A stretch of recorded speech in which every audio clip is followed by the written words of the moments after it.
नमस्ते। मैं डॉक्टर लता अग्रवाल। आज हम MA final history group B paper 6 के विषय women in the medieval India मध्यकालीन भारत में महिलाएं की स्थिति के बारे में अध्ययन करेंगे। हम जब प्राचीन भारत की ओर दृष्टिपात करते हैं तो पाते हैं कि वैदिक काल में महिलाओं की स्थिति उन्नत थी, लेकिन क्षण क्षण प्राचीन भारत में उत्तर वैदिक काल में आते आते उनकी स्थिति दयनीय होती जाती है और सल्तनत व मुगल काल में पूर्णतः पतनोन्मुख होने लगती है। सल्तनत काल में रजिया सुल्ताना ने अवश्य रूप से राजनीतिक कार्य किया या सुल्तान के रूप में राजनीतिक में उसकी महती भूमिका रही, परंतु धीरे धीरे समाज की अन्य महिलाओं की स्थिति पतनोन्मुख होने लगी, क्योंकि इस्लाम समाज के द्वारा कुछ ऐसी प्रथाओं का जन्म हुआ, जैसे पर्दा प्रथा, अवांछित बेटियां, बाल विवाह, एक पत्नी प्रथा, पत्नी की स्थिति, माता की स्थिति तथा विधवा की स्थिति के बारे में हमें विभिन्नता प्राप्त होती है। मूलतः जो विभिन्नता प्राप्त होती है, हम सती प्रथा और विधवा पुनर्विवाह का निषेध को लेकर के हम इस काल में देखते हैं। सती प्रथा एक ऐसी प्रथा, अमानवीय प्रथा थी जिसका सभी ने विरोध किया। ऐतिहासिक ग्रंथों के आधार पर हम देखते हैं कि मोहम्मद बिन तुगलक प्रथम सुल्तान था जिसने सती प्रथा पर प्रतिबंध लगाया। उसके राज्य क्षेत्र में किसी विधवा को सती होने से पूर्व राज आज्ञा लेना अनिवार्य था। विदेशी यात्री अली रईस, जो हुमायूं के राज्यकाल में आया था, उसने लिखा, सती होने के स्थान पर सुल्तान के अधिकारी सदैव यह देखने के लिए मौजूद रहते थे कि किसी विधवा को उसकी इच्छा के विरुद्ध जबरन सती तो नहीं बनाया जा रहा है। अकबर ने सती प्रथा पर प्रतिबंध तो नहीं लगाया, लेकिन जबरन सती होने के मजबूर करने के लिए आवश्यक रूप से प्रतिबंध लगाया।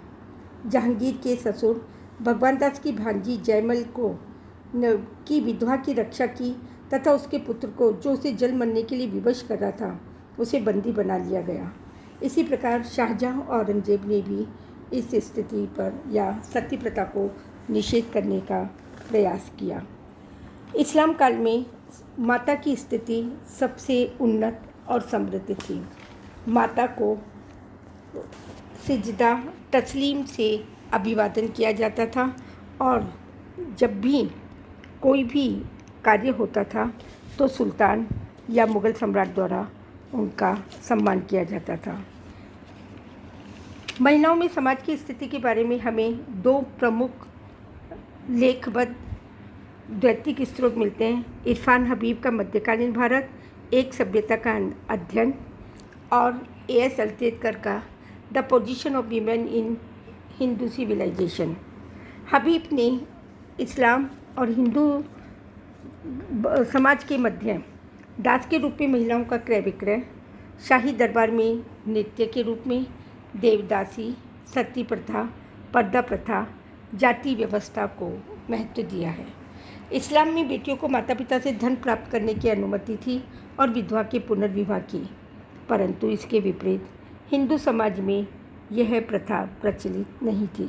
बहुविवाह दोनों समाज में प्रचलित था। दास रखने की प्रथा तुगलक काल में हमें अधिकाधिक मिलती है। राजपूताना के अंदर हम दो नई प्रथा के बारे में विचार करेंगे, जो थी जौहर प्रथा। जौहर प्रथा इमोलेशन, जो सांस्कृतिक रूप से सती प्रथा से ही जुड़ी हुई थी, और दूसरा साका, जो अनुष्ठान जो पुरुष द्वारा किया जाता था। हमें इतिहास में 1303 में चित्तौड़ का जौहर महिलाओं द्वारा आत्महत्या या आत्मदाह करना के बारे में ऐतिहासिक दस्तावेज प्राप्त होते हैं।